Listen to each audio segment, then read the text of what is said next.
Shalom Aleichem, on est dans Sha'ar Hanifut, dans Chod Sadikim. Sha'ar Hanifut, c'est la flatterie. Il nous dit le Rav. Amar Rabbi Shimon ben Halabta, miyom shegavra grofa shel Chanufa, nit'avetu adinim et nitkalelu ha'ma'asim. Il a dit Rabbi Shimon ben Halabta, au moment que le poignet de la Hanoufa, de la flatterie, elle a été gavra, ça veut dire elle a pris un plus, elle a augmenté. L'ampleur. Voilà, la Hanifout, la flatterie, les dinim, la justice, ils ont été élevés tout, ça veut dire ils ont bougé à droite et à gauche, ils ont changé. Les ma'asim, les actions, ils ont été dommagés. Un homme, il ne peut pas dire que mes actions, ils sont mieux que tes actions. Bah non. C'est un peu ça avec l'autre. Amar Rabbi Elazar, Kol Adam sheyesh bo Hanoufa. Il a dit Rabbi Elazar, Gdol HaAmoraïm, il a dit, aussi ici c'est Rabbi Elazar, Gdol HaTanaïm, tout celui qui a la flatterie, il emmène Haron Af la Olam. Haron Af, la colère dans le monde.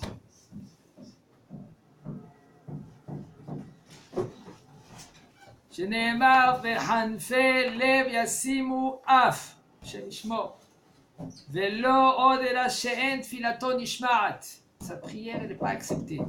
Ça va vite. Celui-là qui parle beaucoup, c'est facile d'arriver et tomber dans la hanoufa, dans la flatterie. Un homme qui parle, il aime parler. C'est quoi une flatterie? Flatterie, ça veut dire que tu dis des choses à quelqu'un, okay, que tu veux le soulever, et lui c'est un rachat. Et qu'est-ce que tu fais? Tu lui donnes l'importance. Tu lui dis, Kol hakavod, continue à faire qu'est-ce que tu fais, etc. C'est péché de faire ça? C'est très grave. Ouais. C'est un des 10 commandements très importants dans la Torah. Tous les commandements, il y en a 613 mitzvot assez et 248 mitzvot lota assez afour. En tout, c'est 613. 365 mitzvot lota assez négatives et 248 mitzvot positives. Netefinin, Shomer Shabbat, c'est mitzvot assez. Zachor veshamor, c'est aussi shamor, c'est mitzvot lota assez. De pas et des mitzvot Shabbat, on faut faire attention de ne pas les transgresser. Ça c'est shamor. Zachor, c'est mitzvot positives. Alors là, il y a des mitzvot qui sont positives, il y a des mitzvot qui sont négatives. Ça veut dire quoi négative? Ça veut dire de ne pas les faire. Pas manger de cochon. Il y a la flatterie dedans? Et il y a aussi lolit hannef, c'est aussi mitzvot lotase de la Torah. Ça va vite. On a dit, le Rav, il nous a dit, il y avait 9 halakim, 9 parties que il nous a démontré qu'est-ce que ça veut dire la Hanoufa, que c'est pas positif. Il y a une Hanoufa, une sorte de Hanoufa que c'est positif quand c'est la femme et les enfants, par exemple. Oui, ou c'est ton Rav. Par exemple, bien Même sûr. si tu penses pas. Même si tu ne penses pas. D'accord, tu veux faire Shlom-Bayit, Yossi. Ok? Oui, Nachinami. Même que des fois, il y a la femme, elle a plus besoin que l'homme. L'homme, Baruch Hashem, il n'a pas besoin qu'on lui dise, mais de nos jours, même, de nos jours, aujourd'hui, les hommes, c'est comme des femmes. Ça veut dire quoi, ils sont comme des femmes? C'est pas que moi je suis comme ça avec le vrai. Tu me dis que je suis une femme, moi, regarde-moi, hein, j'ai fait la musculation du matin jusqu'au soir, je suis à la musculation, d'accord? Qu'est-ce qu'il va tu vas lui dire? Non, c'est comme une femme. Non! La situation, elle est que l'homme, il se comporte comme une femme. C'est pas que c'est une femme. Il a besoin qu'on lui fait de soumis. Soumis, c'est quoi de soumis? Qu'on lui donne l'attention. Ah, magnifique ta réponse que tu as eue aujourd'hui. Baruch Hashem, cette question que tu as eue. Quelle tête, quel phénomène. Quelque chose d'incroyable. D'où vient cette tête? Comme il y en a qui disent des rabbinim, ils disent t'as mes pouces bases. Mes pouces bases, ça veut dire que. Non, pas tu négliges. Ça veut dire c'est. Kadosh Baruch Hu t'a donné un cerveau chaval qu'il va pour n'importe quoi. Tu vas jouer au foot avec ton cerveau. Viens prendre ton cerveau. Non, il y en a qui font un but. de jouer au foot, il faut jouer au foot, Yaakov, pour donner un peu de force. Et pas de faire ça un but. Il y en a qui font une carrière, d'accord, fais une carrière pour recevoir de l'argent. Mais le but, il n'est pas pour la carrière. Le but, il est pour avoir de l'argent, pour étudier la Torah, Yaakov. Si un homme, il n'a pas compris le but du monde, eh bien, il est à côté. C'est dommage. Le but du monde, c'est de servir à Kadosh Baruch Hu. Kadosh Baruch Hu, il t'a dit, on est obligé d'étudier la Torah. Maintenant, tu peux travailler. Oui, alors qui c'est obligé d'étudier la Torah? Ulmatem otam. C'est écrit dans Pasuk Devarim. Dans Devarim, c'est écrit Rashi dans Kiddushin Kaftet. Minayin shechova al kol adam lilmod Torah. Rashi, la Torah, il dit Ulmatem otam. Rashi dit sur place Kra acharina. Un autre pasuk. C'est pas Vilimatem otam et benechem. Vilimatem otam et benechem, on parle de là-bas. Sheyum mechutadim beficha. Il faut que les mitzvot, ils sont clairs dans ta bouche. Ça c'est Veshinantam et Vanech Vedibatabam. Vilimatem otam et benechem Vedibatkem. Ça c'est Vilimatem otam et benechem. De ce pasuk-là, c'est dans Kriyat Shema, que tu vas enseigner, pareil qu'à tes enfants, même à tes élèves. Mais quand tu vas dire quelque chose, quand tu vas enseigner à tes enfants, il faut que c'est clair. Yumechudadim. Ça c'est Vilimatem otam. Mais il y a un autre pasuk, c'est écrit Ulmatem otam. Il y a Femeot, Ushmartem la Soudan. Ça, c'est un pasuk, c'est écrit clair dans la Torah qu'on est obligé de savoir les lois de la Torah. Sinon, Akadosh Baruch Hu, il nous dit la première chose qu'un homme il monte après 120 ans, on lui dit dis-moi, tu as étudié la Torah? Pourquoi la première question qu'on lui pose, c'est étudier la Torah? Comment tu as étudié la Torah? Pourquoi? Parce que si, il va lui dire, il va lui dire, écoute, tu t'es bien comporté dans ce monde-là? Tu étais droit? Qu'est-ce qu'il va dire? Mais je ne savais pas cette halakha, moi. Je ne savais pas qu'il ne fallait pas trahir ton prochain. Alors quand il te dit, apprends bien la Torah, comme ça tu peux savoir qu'il y a des mitzvot et il y a des halachot, ma mutar et ma asur. Comme ça tu ne vas pas te trébucher. Il nous dit le Rav, Sheneema vechanfelev yasimul af. Le Hod est là un homme que lui qui flatte son prochain, sa tfila, elle n'est pas acceptée. Sheneema lo yishaveru ki asaram. Va filu bari bimei imam bekalelim oto. Même le bébé qui est dans le ventre de sa mère, il insulte. Quand il passe devant quelqu'un, ils savent tout. Hein, quand il sort, ils sont limités. Avant, ils ne sont plus limités. Ils voient tout dans le ventre de sa mère. Ils voient quelqu'un que lui, il flatte son prochain. Ils veulent presque vomir. Ça lui reste dans la tête ou pas? Quand il sort. Quand il sort, ça lui reste. C'est écrit là-bas, non, ça reste pas parce qu'il y a un ange qui vient et qui le frappe. Il ne le frappe pas ici, même les goyim ils ont comme ça. Alors comment il tape pas? C'est pour cacher. Et là, taper, c'est pas taper, comme il fait tout oublier. Alors, il y a un enfant, lui. C'est toute la Torah. La Gemara elle dit Keren, c'est écrit Ner Munach al Rosho. C'est une sorte de lumière qu'il y a sur la tête. Il paraît que les scientifiques, ils ont vu quelque chose qui éclaire dans le ventre de la mère quand ils ont fait l'ultrasound. Il paraît comme ça, ils ont vu quelque chose. Quand la Torah, quand les Chachamim ils parlent pas pour parler, ils parlent parce que c'est émet. Et puisque maintenant le bébé, quand il voit, quand il sent, quand il entend quelqu'un qui flatte, qu'est-ce qui se passe? Il le maudit. Ça le dégoûte. Ça le dégoûte. Il peut vomir presque. Il vomit. Nous, on ne fait pas attention. Pourquoi on ne fait pas attention? Parce qu'on est plein dedans. Véo nofel Hashem Yishmor, un homme qui flatte son prochain, nofel beyehina.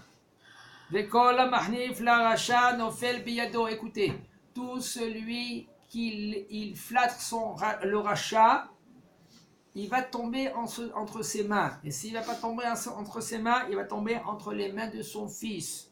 Et s'il ne va pas tomber entre les mains de son fils, il va tomber entre les mains de son petit-fils du rachat. Ve'im eno nofel beyad beno. Nous fait le biyad ben beno. Kol eda.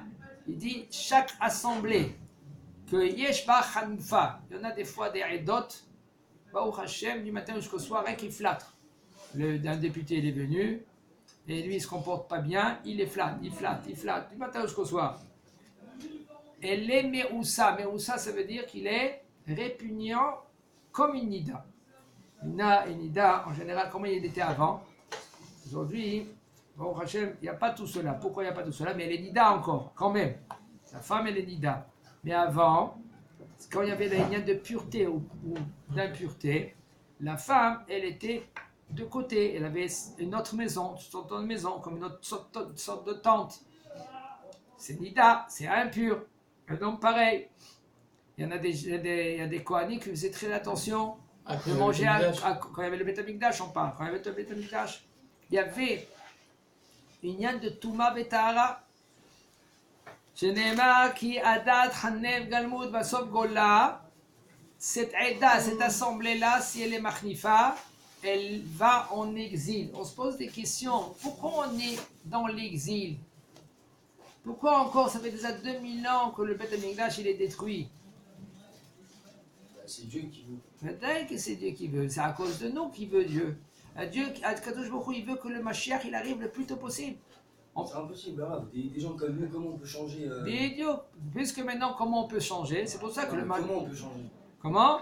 Si maintenant tu viens ici, comme tu fais là maintenant, et tu avances Moussa, Torah, tu avances le Mashiach. Parce qu'il faut savoir qu'on n'est pas seul dans le monde. Il y a des Neshamot qui dépendent de toi. Comme le Rabbi Chaim Vital, le Harizal, il attendait que lui venait, Rabbi Chaim Vital, chez lui et étudier la Torah. Torah ta Kabbalah, Torah ta Sod. Après qu'il est venu, il a dit, ça fait longtemps que je t'attends que tu viens. Parce qu'il lui a envoyé des messages. Il n'y avait pas WhatsApp avant. Mais les Chacham, ils s'envoient des messages. Et Rabbi Chaim Vital, il dit, écoute, moi j'ai 60 ans, je vais étudier avec quelqu'un de 30 ans, 35 ans. Je peux être son rat, je peux être son grand-père même. Alors, je n'ai pas étudié avec lui. Qu'est-ce qui va être Mehadesh? Mais après qu'il est venu, quand il est venu dans son rêve, il lui parlait avec lui et tout cela, quand il est venu, Rabbi Chaim Vital vers le Harizal, il a dit, mais combien de temps j'ai perdu?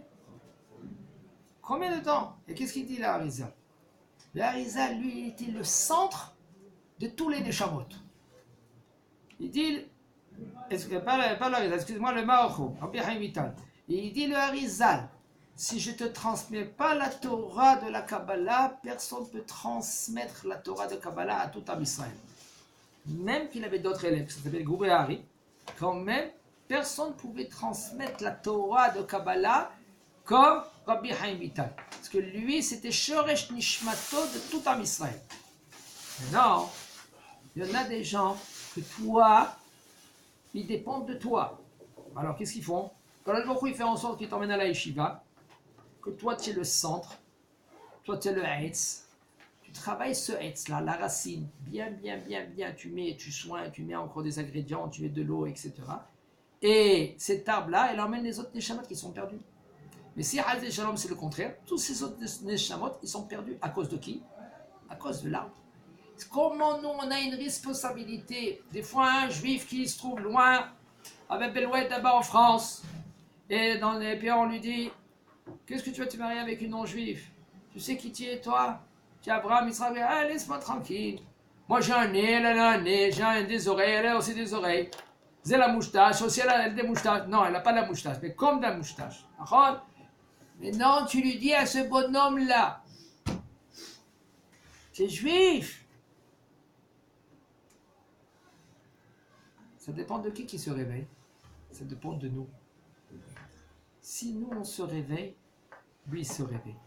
Parce que les cœurs, ils sont attachés. À Am Israël, à Revim Zelazé. On a un lien. Si toi, maintenant, tu te réveilles, il y en a un qui fait tchouba. D'où elle vient cette force? Grâce à toi. Quelle responsabilité qu'on a. Il y en a qui disent, laisse-moi tranquille, laisse-moi faire ma vie. Laisse-moi ta vie. Il y a combien de juifs maintenant qui sont partis ailleurs? Ils sont Hachem Mishmor à cause de qui? C'est pour cela qu'on a une grosse responsabilité. Peut-être c'est le mec d'au-dessus de lui qui ne bouge pas. Et comme ça, toi, tu penses. Des fois, nous, on ne sait pas. C'est qui est au-dessus? Qui c'est qui est au-dessus? Des fois, c'est nous. Bloque, des fois, c'est nous qui on est au-dessus. C'est nous qu'on a la possibilité. C'est nous qu'on a la clé. Il nous dit le Rav, Velo yachnif le Adam le arziko berisho. Tu ne vas pas être mahnif. Tu ne vas pas flatter quelqu'un qui est rachat, comme ça il va rester dans sa richroute. Même si maintenant tu vas recevoir beaucoup de biens ou de gains de lui. Tu n'as pas le droit de flatter quelqu'un, même quelqu'un qui est proche, même tes enfants, si maintenant ils n'y vont pas dans le bon chemin. Otpam, faites très attention. Il y a flatter, hein, et il y a de dire des bonnes paroles.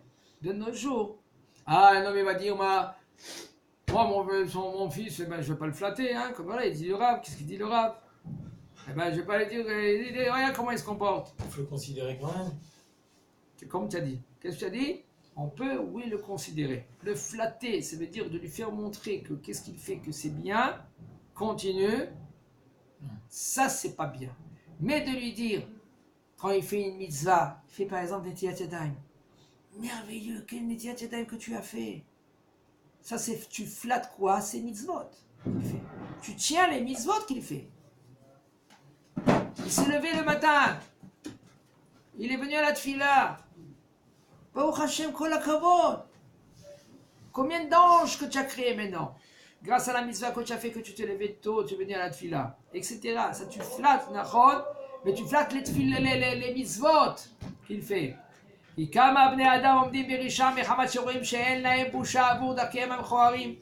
a beaucoup de gens qui restent dans leurs problèmes, qui restent dans leur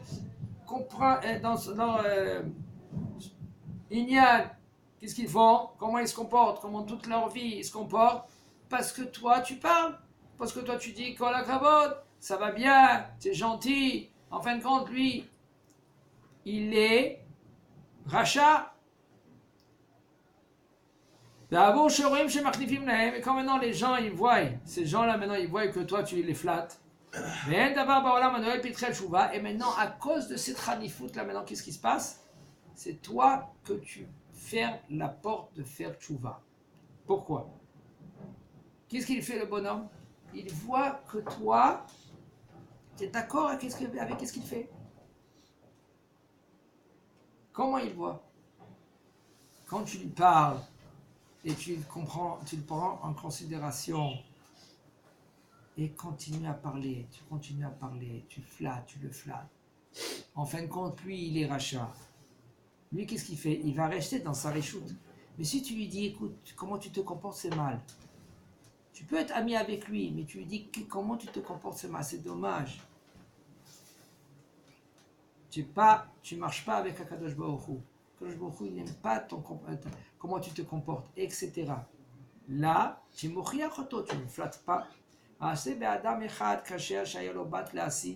y a un marasé, une histoire, qu'un homme qui était kasher, que lui qui voulait marier sa fille elle était kshira aussi.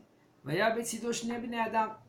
y avait deux amis à lui qui connaissaient, et les deux, ils voulaient marier sa fille. Maintenant lui, il se demande à qui il va marier sa fille.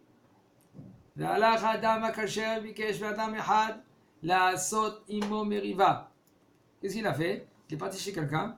Il a dit, viens, j'en fais un embrouille, toi et moi. Je vais, soi-disant, me bagarrer avec toi. Et c'est moi que je vais causer l'affaire. On va se mettre en colère. Comme ça que tout le monde ils vont comprendre que je me bagarre avec toi. Et après, il a pris ses deux amis. Et ils ont dit, regardez, qu'est-ce qu'il m'a fait celui-là? Vous voyez comment il s'est comporté? Comment il a fait la guerre contre moi?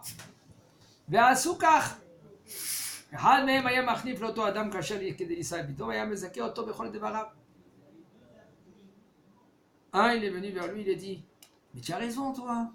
Vous voyez comment il s'est comporté avec toi? Et puis qui c'est qui a tort? C'est le bonhomme lui-même.